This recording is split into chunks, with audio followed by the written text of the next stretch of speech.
If you want to make the Zurgo Precon better on a budget, you're going to cut these 10 cards to play these 10 cards. If you don't have a budget because you're not invested in the Dow Jones, cut these 10 cards and add these 10 cards.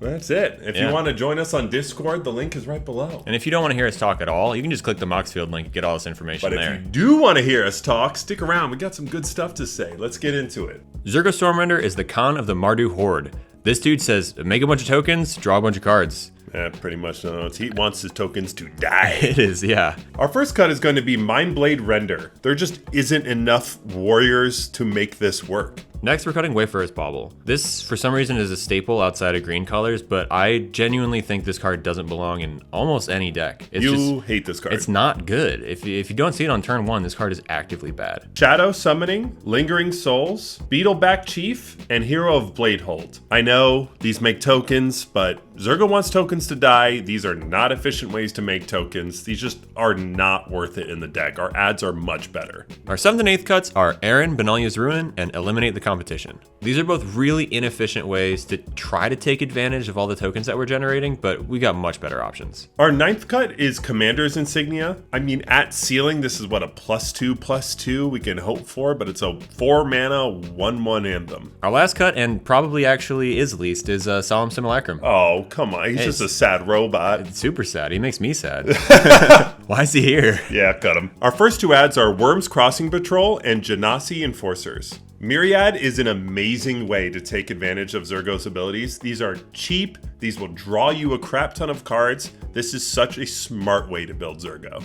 We are also going to want Guide of Souls. With all this Myriad and all these tokens coming down, we're going to gain a lot of life off of this, and we can use this energy to give our commander flying to make sure he can stay attacking. Also taking advantage, Nadier's Nightblade is just so smooth with this deck. It takes advantage of everything our commander wants, everything the deck wants to do. And right in line with that is Teysa Karlov. We're giving all our tokens lifelink, and we are getting double triggers on those draws and that damage. To clarify that rule, Teysa will trigger Zurgo twice. Leaving the battlefield by dying does count. Our next ad is my boy, Caesar, Legion's Emperor. You attack, you sack stuff, you blow people up, you draw cards, you make more. It's just so simple, elegant. I love my boy.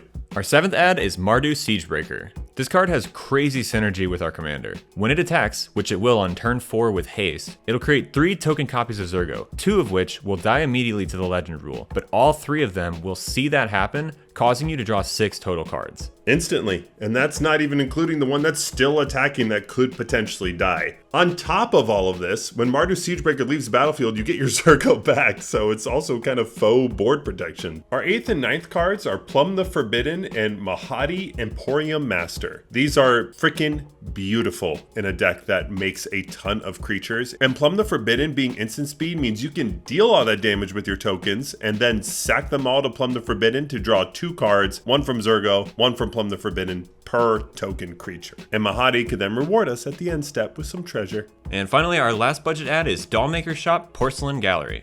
There weren't a ton of playable rooms from Duskmourn, but this is a banger. I want both of these rooms. I want the extra tokens. I want my creatures to have massive power. I'm excited to play this card.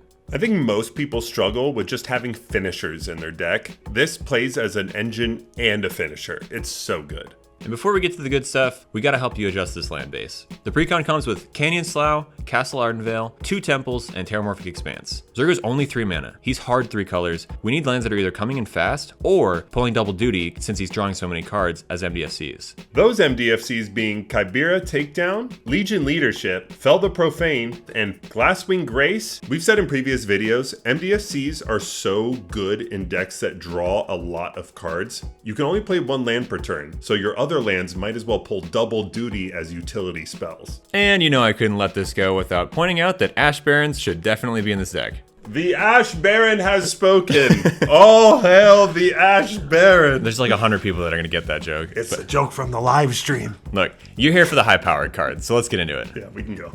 Our first 3 cuts are going to be Sun Titan, Mirror Battlesphere, and Legion Loyalty. It hurt me a little to cut Sun Titan. It always does. I love It's just Sun too expensive for this turn sideways strategy that we're trying to do. Our fourth cut is Emiria Angel. This is a banger in an actually landfall-focused deck, but it's almost impossible that we're dropping more than 1 land per turn, so this is just not efficient enough for us. In the same vein, Thales, Reverent Medium, is just too slow. It's a little win more, too. Yeah. If I'm not already making tokens, then this isn't doing anything for me. Our sixth cut is Twilight Drover. On a budget, I'm probably keeping this in the deck, but when I have all the options in the world, this is way too much mana for what it gets me. Our next 2 cuts are Deadly Dispute and Bone Devourer. These cards are actually pretty good, but they're redundant. Our commander draws a lot of cards already, which means it's hard to want to spend a card to do something we're already doing. Our ninth cut is Blade of Cells. Although we're leaning into the Myriad thing because it does work so well with Zurgo, the Equip 4 is just going to hurt every time. This card never quite does what you want it to. And speaking of 4 mana we never want to use, Vault of the Archangel is just too awkward in this deck. We're not going to be using the second ability nearly as much as we want to, and colorless lands suck. What we do want is Agate Instigator.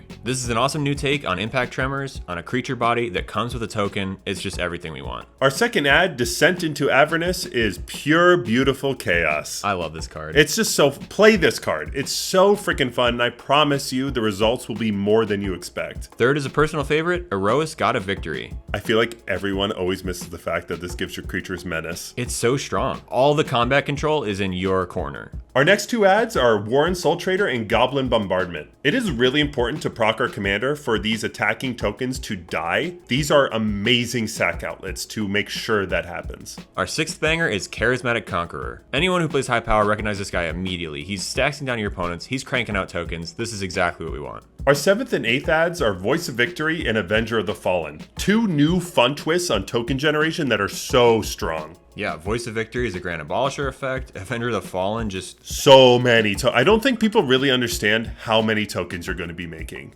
There's so many black decks that want this card. And when you have Warren Soul Trader, your Goblin Bombardment out, or you're attacking in general, you're going to be drawing so many cards, dealing so much damage. It's just so good. Our 9th suggestion is another brand new card, Elspeth Stormslayer. This card just does everything. Wow. Anointed Procession on a stick, token generation, a win con, removal. But Anointed Procession's 1 less mana. Yeah, okay.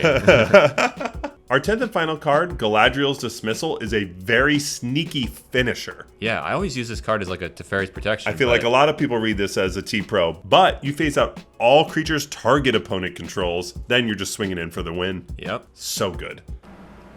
The air conditioning me on. Hey!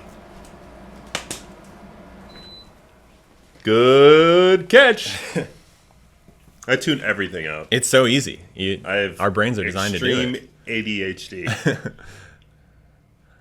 What? I don't know.